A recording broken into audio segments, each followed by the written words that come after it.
Atualizando para a versão 3.7. 23 dias. Foi isso que o Google esperou para trocar o Gemini 3.6 Flash pelo 3.7. E aí nasce a pergunta saudável de quem dormiu pouco. O Google está assumindo que o modelo anterior foi um erro desastroso? Ou pegou aquele Gemini 3.5 Pro que aparentemente não vai nascer, pintou de Flash e colocou para rodar? Eu não tenho provas, tenho apenas olheiras, café e uma quantidade irresponsável de abas abertas. O lançamento não foi apresentado como uma correção pequena. Segundo o Google, este seria o Flash mais inteligente até agora para programação, agentes e desenvolvimento web. Tradução corporativa. Ele deveria escrever código melhor, aguentar tarefas longas sem se perder e produzir interfaces menos parecidas com um formulário de imposto. A promessa é ótima. O problema é que toda promessa de modelo novo chega acompanhada de uma montanha de benchmarks e uma autoestima impecável.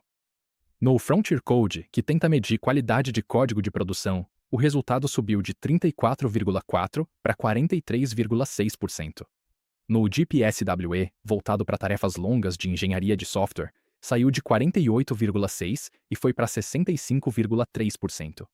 No Terminal Bench, passou de 78% para 85,8%. E no Code Arena, focado em desenvolvimento web, ganhou 50 pontos de elo. No papel, não é um retoque.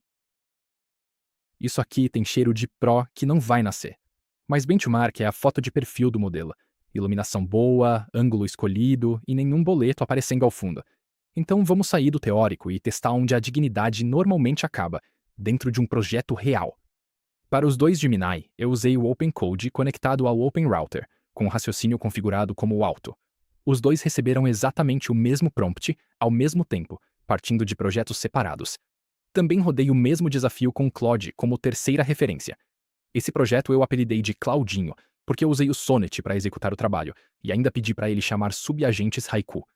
O Claudinho, porém, ficou com preguiça de chamar os subs direito. Tecnologia de ponta, gestão de equipe de sexta-feira. A tarefa era construir um dashboard financeiro completo, chamado Pulso Financeiro. Não era só fazer uma tela bonita. O projeto pedia dados mocados, filtros, métricas, gráficos, responsividade, estados de interface e qualidade suficiente para parecer uma aplicação que alguém realmente usaria. O prompt era detalhado de propósito, porque eu queria comparar disciplina de execução. O lado ruim é que ele também reduziu o espaço para a criatividade. Essa limitação vai importar mais adiante. Primeiro, velocidade. O Gemini 3.6 terminou em 6 minutos e 24 segundos. O 3.7 levou aproximadamente 22 minutos e 44. Claude ficou perto de 20 minutos.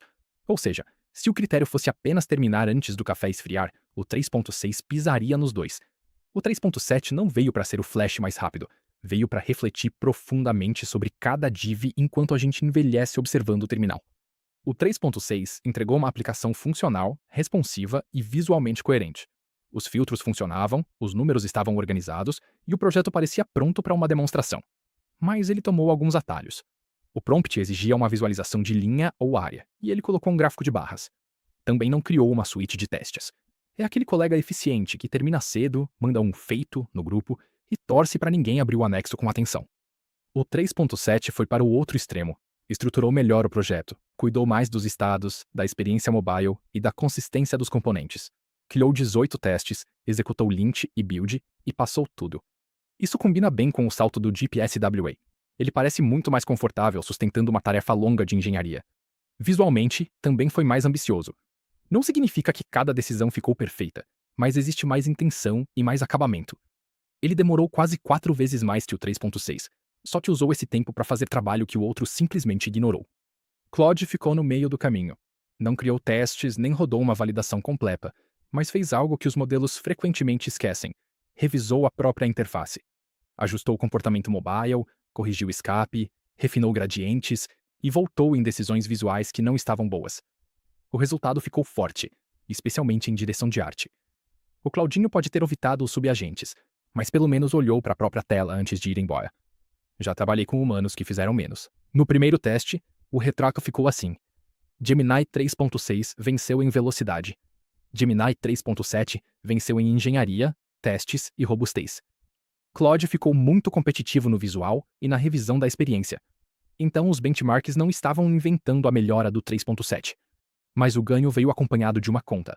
Mais tempo, mais tokens e uma serenidade quase ofensiva para quem está esperando o terminal terminar.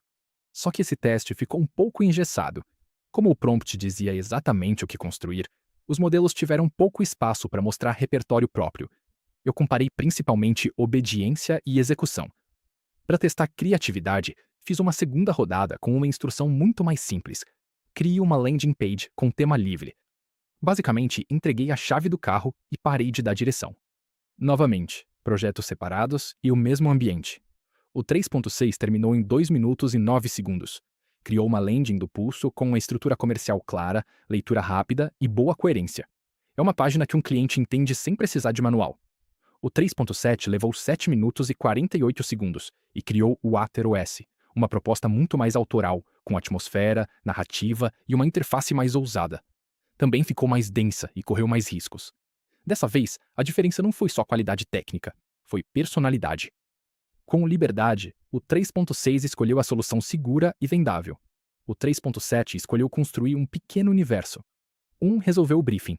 O outro tentou convencer o briefing de que ele precisava de lore. A melhor página depende do objetivo. Para conversão direta, a clareza do 3.6 é valiosa. Para impacto visual, marca e portfólio, o 3.7 mostra muito mais repertório.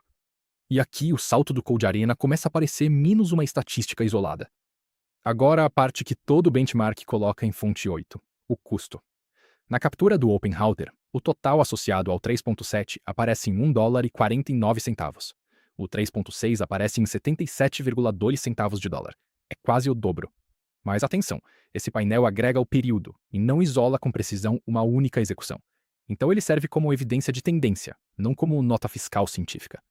A captura também mostra quase 20 milhões de tokens no pico, com grande parte atendida por cache. Minha leitura é simples. O Gemini 3.7 Flash parece uma evolução real, principalmente para tarefas longas, testes, estrutura e desenvolvimento web mais ambicioso. Só que ele não substitui o 3.6 em tudo. Se velocidade e custo forem prioridade, o modelo antigo ainda faz sentido. E Claude continua sendo uma referência incômoda quando o assunto é acabamento visual. Agora eu quero saber, o Google lançou um Flash melhor ou o 3.5 Pro disfarçado que desistiu de esperar o próprio anúncio? E olhando os resultados, qual deles você escolheria?